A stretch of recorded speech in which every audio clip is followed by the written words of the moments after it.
Hello বন্ধুরা, আমি সুস্মিতা। আমার নতুন একটা ব্লগে সবাইকে স্বাগত জানাই। আশা করি সবাই খুব ভালো আছেন। আজ আমি নিজের কাজে যাচ্ছি একটু শ্যামনগর।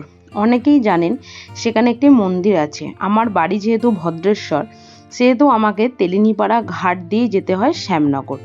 ভদ্রেশ্বর স্টেশন থেকে টোটো ধরে যাচ্ছি ঘাটের দিকে।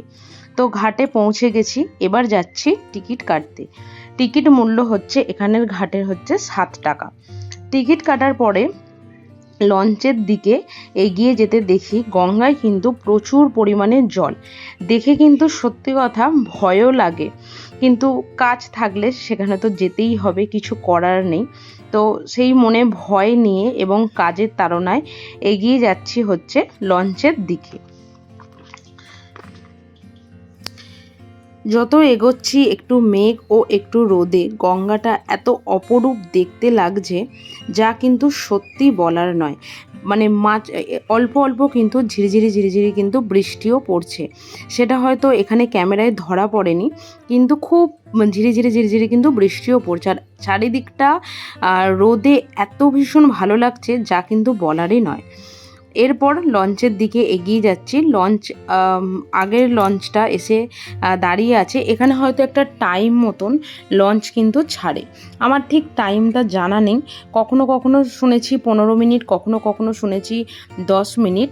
তো এইরকম একটা ডিস্টেন্স মেনটেন করে এখানে কিন্তু লঞ্চ যায়। এর আগে যখন এই ঘাটটা মানে পুরোপুরিভাবে অন্য রকম ছিল প্রথমবারেরটা, সেটাও কিন্তু খুব ভালোই ছিল। তারপরে কিন্তু এটা কিন্তু নতুনভাবে করা, বিগত কয়েক বছরই হয়ে গেল। তো এটাকে এইভাবেই করা।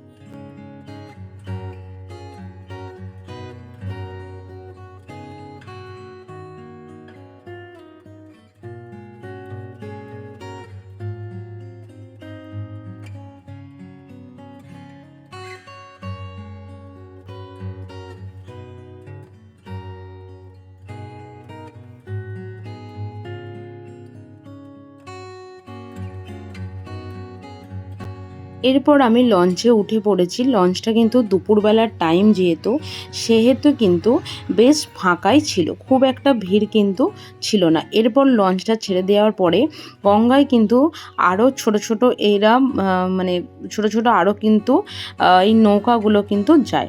বেশ কিন্তু দেখতেও যেমন মানে ভালো লাগে, তেমনি কিন্তু ভয়ও লাগে এদেরকে দেখলে। সত্যি ওদের মনের মধ্যে অনেক সাহস যে ওরা ওই ছোট ছোট লঞ্চগুলোকে ওইভাবে নৌকাগুলোকে চালায়।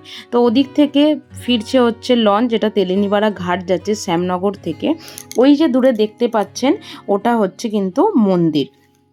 মন্দিরটা যারা যারা গেছেন তারা জানেন ভীষণই সুন্দর একটা মন্দির, ভীষণই সুন্দর দেখলে কিন্তু ভীষণ ভালোই লাগে।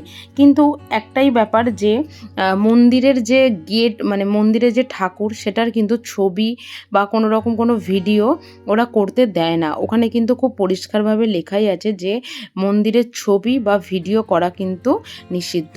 তো এরপর আমি ঘাটে পৌঁছে গেছি। ঘাটে পৌঁছে যাওয়ার পরে দূর থেকে সূর্যের আলোটা গঙ্গায় এত মানে যখন পড়ছে এত সুন্দর দেখতে লাগছে। এপারে এসেও দেখি কিন্তু বেশ ঝিরিঝিরি বৃষ্টি হচ্ছে। তাতে কিন্তু মানে খুব একটা যে ভিজে যাওয়ার মতন নয়, রোদও যেমন আছে তেমনও কিন্তু বৃষ্টিও রয়েছে। এরপর নেমে গেছি লঞ্চ থেকে। নেমে গিয়ে আস্তে আস্তে এগিয়ে যাচ্ছি হচ্ছে মন্দিরের দিকে। তো মন্দিরের চারপাশে কিন্তু অনেক রকমের দোকান রয়েছে। এখানে কিন্তু পুজো কেনার জন্য পুজোর এই মন্দিরগুলো রয়েছে, ফুচকা, ঘুগনি, এবং এখানে কিন্তু অনেক রকম ফুলের স্ট্যান্ড এবং ঠাকুরের আসবাবপত্র, প্রচুর কিছুর কিন্তু দোকান কিন্তু এখানে আপনারা পাবেন।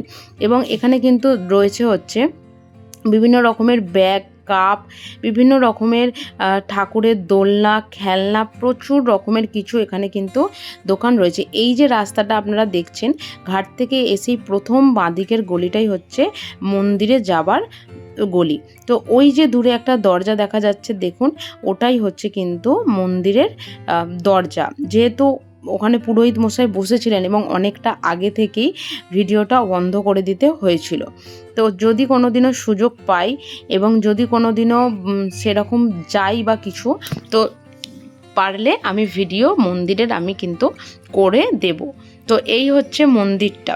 এরপর মন্দির থেকে বেরিয়ে আমরা যে কাজের জন্য যাচ্ছিলাম সেই কাজের জন্য যেতে গিয়ে একটা ভাজার দোকান ছিল, সেখানে কিন্তু অনেক রকম ভাজা ছিল, তা সেখান থেকে একটু খেয়েছিলাম। এরপর বাড়ি ফিরে এসেছিল হচ্ছে পার্পেল থেকে একটা পার্সেল। সেখানে কিছু গুড ভাইবসের জিনিস অর্ডার দেওয়া ছিল, যেমন ফেস ওয়াশ, সিরাম, টোনার, নানান রকমের জিনিস এখানে অর্ডার দেওয়া ছিল। তো সেগুলোকেই আনবক্সিং করছিলাম। এসছে পার্সেলটা অনেক দিনই, কিন্তু সময়, একটু অলসতা এইসব করে হয়নি। এই যে গুড ভাইবসের এই যে উপটান ফেস ওয়াশটা দেখছেন, এটার সাথে কিন্তু এই পাপাইয়া ফেস ওয়াশটা কিন্তু আমি ফ্রিতে পেয়েছি।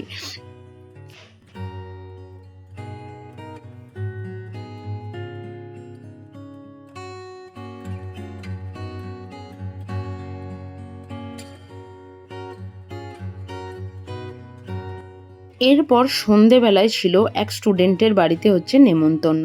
তো সেখানে ঝুলনের দিন। তো এখানে একটা রাধাকৃষ্ণ মন্দির, এই রাধাকৃষ্ণ মূর্তি এবং গোপালকে বেশ দোল্লায় খুব সুন্দরভাবে ঝুলিয়ে ছোট করেই কিন্তু ওরা পুজোটা করেছে। ভীষণই সুন্দর, কিন্তু এত সুন্দর লাইটিংটাও কিন্তু ওর নিজে হাতেই করেছে। খুব ভালোও লাগছিল দেখে যে খুব ছোট্ট একটা ছেলে এত ভালো সুন্দর করে ঠাকুরকে সাজানো বা কোনো কিছু। তো কিছু লোকজন বলেছিল, তো আমাকেও বলেছিল। তো ওখানে গোপালকে খেতে দেওয়া হচ্ছে। গোপালের ভোগে ছিল হচ্ছে খিচুড়ি, আলুর দম, কুমড়োর বড়া, চাটনি, পাঁপড়, পায়েস, রসগোল্লা এবং ছিল হচ্ছে তার সাথে বোঁদে। তো গোপালের খাওয়াটা কিন্তু এখানে দিয়ে দেওয়া হয়েছিল এবং ওপর থেকে দিয়ে দেওয়া হয়েছিল কিন্তু তুলসী পাতা। তো এর সাথে সাথেই ব্লগটা আমি এখানে শেষ করলাম। যদি কিছু ভালো লেগে থাকে ব্লগে, অবশ্যই কিন্তু লাইক করো, শেয়ার করো এবং চ্যানেলটা কিন্তু সাবস্ক্রাইব করে রেখো। দেখা হবে আরও একটা নতুন ব্লগে। ততক্ষণ ভালো থাকবেন, টাটা।